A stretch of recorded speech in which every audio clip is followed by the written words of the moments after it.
Sir আইনস্টাইনের আপেক্ষিকতাবাদ সূত্র আমরা পড়েছি, দ্য থিওরি অফ রিলেটিভিটি, এটা আমরা জানি। তো এবার যদি আমাদেরকে জানতে হয় আপেক্ষিক বেগ, তাহলে আমরা একটুখানি পিছনে ফিরে যাব, যেখানে আমরা দেখেছিলাম যে চরম গতি এবং চরম স্থিতি বলতে কিছুই হয় না। আমরা জানি আপেক্ষিকতাবাদ সূত্রানুসারে চরম গতি এবং চরম স্থিতি বলে কিছু হয় না, কারণ চরম গতি যদি হতে হয়, অর্থাৎ অ্যাবসলিউট মোশন জানতে গেলে আগে আমাকে এমন একটা কোনো বস্তু বের করতে হবে যেটা অ্যাবসলিউট রেস্ট পজিশনে আছে, মানে একদম স্থিতিশীল অবস্থায় আছে। তো যদি একদম স্থিতিশীল আমি কোনো বস্তু না পাই, তাহলে তার সাপেক্ষে চরমভাবে গতিশীল কোনো বস্তু আমি পাবো কি করে? অ্যাবসলিউট মোশন আমি পাবো কি করে? পাবো না। একইভাবে আমরা যদি দেখি যে রিলেটিভ ভেলোসিটি অর্থাৎ আপেক্ষিক বেগ, তাহলে এই বিষয়টাও এই একই রকম আসে। কারণ আপেক্ষিক বেগ পেতে গেলে আমাকে আগে নিতে হবে একটা এমন কোনো বস্তু যেটা আপেক্ষিকভাবে স্থির অবস্থায় আছে, এটা বললে হবে না, বলতে হবে সম্পূর্ণ স্থির বা স্থিতিশীল অবস্থায় আছে, একদম রেস্ট। তাহলে এইবার পুরো পৃথিবীর মধ্যে এরকম কোনো একটা বস্তু আমরা পাবো যেটা একদম রেস্ট পজিশনে আছে? না, এরকম কোনো বস্তু নেই, কারণ পৃথিবী নিজেই গতিশীল অবস্থায় আছে এবং পৃথিবী গতিশীল থাকার জন্য পৃথিবীতে অবস্থিত, ভূপৃষ্ঠে অবস্থিত যে কোনো বস্তু গতিশীল অবস্থায় ঘুরছে। ঠিক, এবার সূর্যেরও নিজস্ব একটা বেগ আছে, সূর্যও ঘুরছে, তাই তো? আমরা যে জানি বা এতদিন ছোট থেকে জেনে এসেছি যে সূর্য স্থির আছে, সূর্যের চারপাশে অন্যান্যরা ঘুরছে, এটা একটা ভুল কথা, এটা আরেকটা ভুল কথা, সূর্য স্থির না। তো সূর্যের একটা নিজস্ব বেগ আছে, পৃথিবীর একটা নিজস্ব বেগ আছে। এইখানে সমস্যা কোথায় হয়? যখন গ্যালিলিও বললেন যে পৃথিবী স্থির নয়, পৃথিবী আসলে ঘুরছে, সূর্য স্থির অবস্থায় আছে, তখন কিন্তু একটা বিরাট ঝামেলা বেঁধেছিল। ঠিক, কি বোঝা গেল? অন্তিমে দেখা গেল যে না, সূর্য স্থির আছে কিন্তু পৃথিবী ঘুরছে পশ্চিম থেকে পূর্ব দিকে, আর এতদিন আমরা জানতাম সূর্য আছে পূর্ব থেকে পশ্চিম দিকে। কেন? বিষয়টা কীরকম? মনে করি এই হচ্ছে সূর্য রয়েছে, তো আমরা কি জানি? এটা নর্থ, এটা সাউথ, ইস্ট অ্যান্ড ওয়েস্ট। ঠিক আছে, আমরা কি দেখতে পাচ্ছি? মনে করি এটা পৃথিবী, আমরা ভূপৃষ্ঠে আছি, তো এটা মনে করলাম পৃথিবী, আর এইটি মনে করছি সূর্য। ঠিক আছে, সান। তাহলে যখন এখানে সান থাকবে, এবার আমি দেখতে পাচ্ছি পৃথিবী কোন দিক থেকে কোন দিকে যাচ্ছে, এই পশ্চিম থেকে পূর্ব দিকে মনে করি। তাহলে যখন এই অবস্থানে আছে সূর্য আর এই অবস্থানে পৃথিবীর এই প্রথম দিকটা, মনে করি এটা অক্ষরেখা বরাবর অক্ষের সামনের দিকটা অর্থাৎ পূর্ব দিকটা। তাহলে এবার পৃথিবী যখন এগিয়ে যাচ্ছে, আমরা যেহেতু পৃথিবীতেই আছি, আমরা দেখতে পাচ্ছি যে আমরা স্থির, কিন্তু সূর্যের দিকে তাকিয়ে কি দেখতে পাচ্ছি? সূর্য আসলে এদিক থেকে এদিকে চলছে, কারণ যেহেতু আমরা এগিয়ে যাচ্ছি সামনে, তাই তো? একটা সময় গিয়ে দেখছি যে সূর্য এখানে, আর আমরা ছাড়িয়ে চলে এসেছি অনেকটা সূর্যকে, তাই জন্য আমরা মনে করি যে এদিক থেকে এদিক অর্থাৎ ইস্ট থেকে ওয়েস্ট, মানে পূর্ব থেকে পশ্চিম দিকে সূর্য যায়, এটা আমরা ভাবতাম। এই পৃথিবী এবং সূর্য নিয়ে এতখানি ঘটনা কেন বলা হলো? কারণ আজকে আমরা পড়ব আপেক্ষিক বেগ, মানে কোনো একটা বস্তুর থেকে অপর বস্তুর যে তফাৎ, বেগের তফাৎ, বা বলা ভালো ভূপৃষ্ঠে গতিশীল থাকা কোনো বস্তুর সাপেক্ষে অপর একটি বস্তুর আপাত বেগকে কি বলা হয়? আপেক্ষিক বেগ। ঠিক আছে, তো এইবার আমরা আসল ঘটনাতে আসব। মনে করছি এটা ভূপৃষ্ঠ, ভূপৃষ্ঠের ওপরে থাকা কোনো একটি ব্যক্তি সে সূর্যকে দেখছে। ঠিক আছে, সূর্য উদিত হয়েছে, তো এই পশ্চিম থেকে পূর্ব, এবার পূর্ব থেকে পশ্চিমের বিষয়টা আমরা বুঝেছি। এবার আমরা দেখব কি, মনে করি ভূপৃষ্ঠে যে স্থির থাকা কোনো ব্যক্তি, সে আসলে কোন দিকে যাচ্ছে? এই দিক থেকে এই দিকে যাচ্ছে, অর্থাৎ পশ্চিম থেকে পূর্ব দিকে যাচ্ছে। তো যখন যাচ্ছে, এই বেগটাকে আমি ধরলাম ইউ। ঠিক আছে, এবং সূর্যের যে নিজস্ব বেগ আছে, যদি আমরা মনে করি সূর্যের প্রকৃত বেগ স্থির অর্থাৎ শূন্য, সূর্যের প্রকৃত বেগ যদি আমি স্থির মনে করি বা শূন্য মনে করি, তাহলে এক্ষেত্রে আমাদের আপেক্ষিক বেগ কি হবে? আপেক্ষিক বেগ হবে মানে রিলেটিভ ভেলোসিটি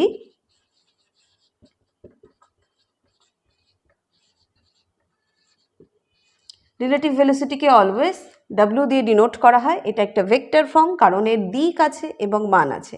বেগের আমরা জানি কি বেগ একটা ভেক্টর রাশি, এর দিক আছে, ডিরেকশন আছে, রাইট? তাহলে এটা হচ্ছে আপেক্ষিক বেগ। এবার আপেক্ষিক বেগকে তাহলে কি করতে হবে? সূর্যের প্রকৃত বেগ আগে কত? সূর্যের প্রকৃত বেগ হচ্ছে 0, আর এই পৃথিবী পশ্চিম থেকে পূর্ব দিকে যাচ্ছে ইউ বেগে। তখন আমি কি করব? সূর্যের প্রকৃত বেগ মাইনাস ইউ বিয়োগ করে দিলে যেটা পাবো সেটাই আপেক্ষিক বেগ। যদি এরকম হতো সূর্য ভি বেগে চলেছে আর পৃথিবী ইউ বেগে রয়েছে, তখন আমরা কি করতাম? তখন আমাদের রিলেটিভ ভেলোসিটি হতো W vector is equal to V vector minus U vector. ঠিক আছে, এখানে সূর্যকে আমরা একটা বস্তু হিসাবে নিচ্ছি এবং তার যে দর্শক অর্থাৎ ভূপৃষ্ঠে যে লোকটি ছিল সে আসলে কি একজন দর্শক। তো এই দর্শককে আমি আরেকটি বস্তু নিচ্ছি। এক্ষেত্রে সূর্যের যে বেগ ছিল সেটাকে আমি ভি ধরেছি এবং দর্শকের যে বেগ অর্থাৎ পশ্চিম থেকে পূর্ব দিকে সেটাকে আমি ইউ ধরেছি। ঠিক আছে, এবার কেস দেখব কয়েকটা। ফার্স্ট কেস হচ্ছে যদি দর্শক এবং বস্তু উভয়ই একই দিকে গতিশীল হয় তখন কি হবে? অর্থাৎ বস্তুও যেদিকে চলেছে দর্শকও সেদিকে চলেছে, তখন এদের মধ্যে আপেক্ষিক বেগ কত হবে? অর্থাৎ এদের মধ্যে আপাত বেগের যে তফাতটা কত হবে? ডিফারেন্সটা কত হবে? এটা ভি আছে, এটা ইউ আছে, তাহলে এক্ষেত্রে ডাব্লিউ ভেক্টর বা আপেক্ষিক বেগ হবে ভি মাইনাস ইউ। ঠিক আছে, এবার এটা কিন্তু ভি। পরবর্তী যদি এরকম হয় যে এই বস্তু এবং দর্শক উভয় বিপরীত দিকে গতিশীল, অর্থাৎ দর্শক যেদিকে যাচ্ছে তার বিপরীত দিকে চলেছে বস্তুটি, তখন কি হবে? ভিটা এখন এই দিকে অ্যারো দিয়ে বোঝাচ্ছি আমি, কারণ বিপরীত অভিমুখে আসছে। বিপরীত অভিমুখে আসলে কি হবে? যেটা ভি ছিল সেটা হয়ে যাবে মাইনাস ভি। ঠিক আছে, কারণ আমরা জানি ভেক্টরের ক্ষেত্রে কি হয়, যদি ডিরেকশন চেঞ্জ হয়ে যায় তখন এর ভ্যালুটা পজিটিভ থেকে নেগেটিভ হয়ে যায়, তাই তো? ডিরেকশন চেঞ্জের সাথে সাথে সাইন চেঞ্জেস হতে থাকবে। এরপরে আমরা কি দেখতে পাচ্ছি? বস্তু যখন বিপরীত দিকে চলেছে তখন মাইনাস ভি আছে আর ইউ আছে, সেক্ষেত্রে আপেক্ষিক বেগ কত হবে? W equal to minus V. এবার মাইনাস ভি আর যেটা থাকে অ্যাজ ইউজুয়াল মাইনাস ইউ, মানে এই যে বস্তুর বেগ সবসময় এই বস্তুর বেগের সঙ্গে দর্শকের বেগটা বিয়োগ হবে। ওকে, নেক্সট কি আসছে? নেক্সট কেসে আমরা দেখতে পাবো যে বস্তু এবং দর্শক বিভিন্ন দিকে গতিশীল, অর্থাৎ এবার এরকম কোনো ব্যাপার নয় মানে একই সমান্তরালভাবে বা একই দিকে যে এরা গতিশীল এরকম বিষয়টা নয়। বিষয়টা এরকম হতে পারে দর্শক এই দিকে গতিশীল ইউ এবং বস্তু আসলে এই দিকে গতিশীল ভি। এটা হতে পারে সূর্য এদিকে গতিশীল এবং দর্শক মানে লোকটি, পৃথিবী পৃষ্ঠে থাকা লোকটি এই দিকে গতিশীল। ঠিক আছে, এরপরে যদি এরকম ব্যাপারটা হয় সেই ক্ষেত্রেও এই প্রথম সূত্রটাই আমরা পাবো, অর্থাৎ এই বেগের সঙ্গে এই বেগকে বিয়োগ করে দেব। কিন্তু এক্ষেত্রে একটা বিষয় আমাদের বুঝতে হবে, এটা কিন্তু ভেক্টরে হচ্ছে। ঠিক আছে, ভ্যালু বিয়োগ হওয়ার সাথে সাথে ডিরেকশনও বিয়োগ হয়, আর ভেক্টরে দুটো ভেক্টরের বিয়োগ দুটো ভেক্টরের যোগ করতে গেলে আমরা একটা লব্ধি ভেক্টর পাই। তো এক্ষেত্রেও আমরা কি পাবো? Vector V minus vector U. এই হচ্ছে আপেক্ষিক বেগের ফর্মুলা। এখানে আমরা একটা ডায়াগ্রাম দেখতে পাচ্ছি, যেই ডায়াগ্রামে আমরা এখানে একটা পয়েন্ট পাচ্ছি এ আর এদিকে একটা পয়েন্ট পাচ্ছি বি। এ পয়েন্ট মানে হচ্ছে যেটা আমরা দর্শক বলছিলাম এবং বি পয়েন্ট মানে হচ্ছে সূর্য বা বস্তুটি যেখানে আছে। তাহলে দর্শক এবং বস্তুর যে পজিশন সেটা আমরা বুঝতে পারলাম। দর্শকের ক্ষেত্রে বেগ কি আছে? ইউ, এবং বস্তুর ক্ষেত্রে বেগ আছে ভি, ভেক্টরে আছে অবশ্যই। এবার এই দুটি ভেক্টরের মধ্যে আমি ডিফারেন্স দেখতে পাচ্ছি আলফা। ওকে, তাহলে দুটো ভেক্টরের মধ্যে ডিফারেন্স কি আছে? আলফা। এই দিকটা যদি আলফা হয় তাহলে এই পজিশনটা কি হবে? 180 মাইনাস আলফা, কারণ টোটালটা 180 আমরা জানি। তাহলে এই পজিশনটা আমি লিখব 180 ডিগ্রি মাইনাস আলফা, এটা হচ্ছে এই অ্যাঙ্গেলটা। এবার আমাকে বুঝতে হবে যে আপেক্ষিক বেগটা কি হতে পারে। এক্ষেত্রে আপেক্ষিক বেগ কি হতে পারে? আপেক্ষিক বেগ ন্যাচারালি কি হয়, এ এর সাপেক্ষে বি এর আপেক্ষিক বেগ হবে এ থেকে বি এর দিকে, এ থেকে বি এর দিকে। কি হবে বেগটা? V vector minus U vector.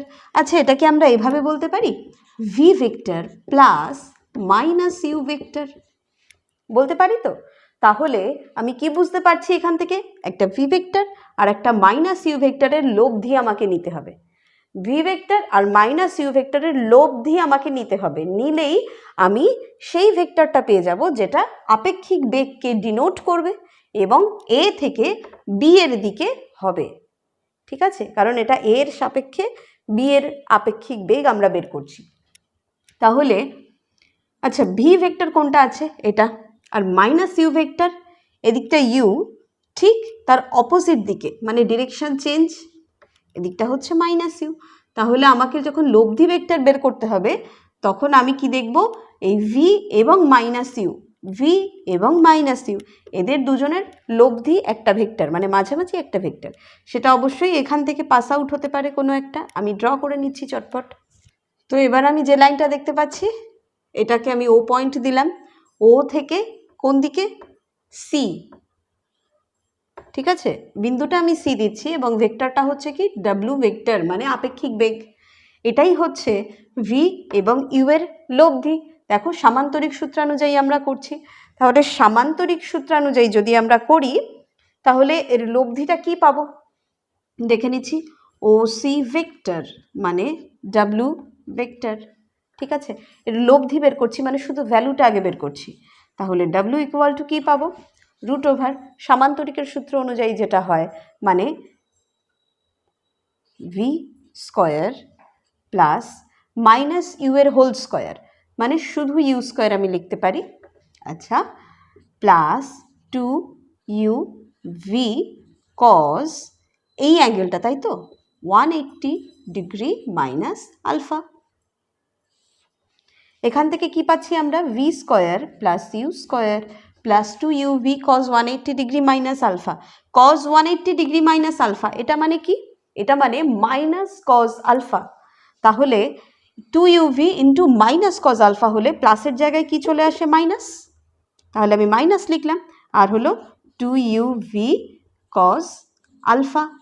ওকে, এই যেটা আমরা পাচ্ছি রুট ওভারের মধ্যে, এইটি হচ্ছে আপেক্ষিক বেগ, অর্থাৎ ডাব্লুর ভ্যালুটা, শুধু ভ্যালুটা পাবো। এবার নেব ডিরেকশন। ডিরেকশন পেতে গেলে কোন অ্যাঙ্গেলে আছে এটা আমাকে জানতে হবে। কোন অ্যাঙ্গেলে আছে জানার জন্য আমাকে সামান্তরিকের সূত্রানুযায়ী ট্যান থিটা বের করতে হবে, সেটা দেখে নেব। সামান্তরিকের সূত্রানুযায়ী কি হবে? সামান্তরিকের সূত্রানুযায়ী হবে tan theta equal to, theta মানে কত অ্যাঙ্গেলে রয়েছে এটা, তাই তো, tan theta equal to U sine 180 degree minus alpha by V plus U cos 180 degree minus alpha. এখান থেকে আমরা কি পাই? U sine 180 degree minus alpha মানে ইউ সাইন আলফা, মানে সাইন 180 ডিগ্রি মাইনাস আলফা মানে সাইন আলফা, তাহলে হবে ইউ সাইন আলফা। আর এদিকে ভি, একটু আগেই দেখলাম কজ 180 ডিগ্রি মাইনাস আলফা মানে মাইনাস কজ আলফা, তাহলে V minus U cos alpha পাচ্ছি আমরা। তাহলে বোঝা গেল এই সূত্রটা। এটা মানে কি? ট্যান থিটার ভ্যালু, অর্থাৎ থিটা মানে ট্যান ইনভার্স, এই পোর্শনটা আমরা করতে পারবো। এখান থেকে আমরা কি পাচ্ছি? থিটা, অর্থাৎ এই পার্টটা, মানে ও সি ও বি এর সাপেক্ষে কত ডিগ্রি অ্যাঙ্গেল করছে সেটা হচ্ছে এই থিটাটা। ঠিক আছে, এবার আমি কি বুঝতে পারছি? এর সাপেক্ষে বি এর বেগ হচ্ছে এই ও সি ভেক্টর, মানে ও থেকে সি এর দিকে। কিন্তু যদি উল্টো হয়, মানে বি এর সাপেক্ষে ইউ এর যে আপেক্ষিক বেগ, সেটা কি হবে? তাহলে আমরা লিখব বি এর সাপেক্ষে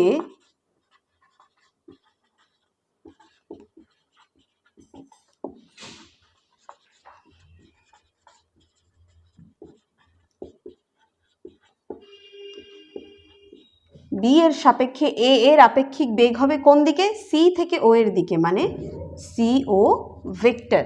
ভ্যালু একই থাকবে কিন্তু ডিরেকশন চেঞ্জ হয়ে গেল, সি ও ভেক্টর হয়ে গেল। তাহলে আজকে আমরা আপেক্ষিক বেগ বুঝলাম।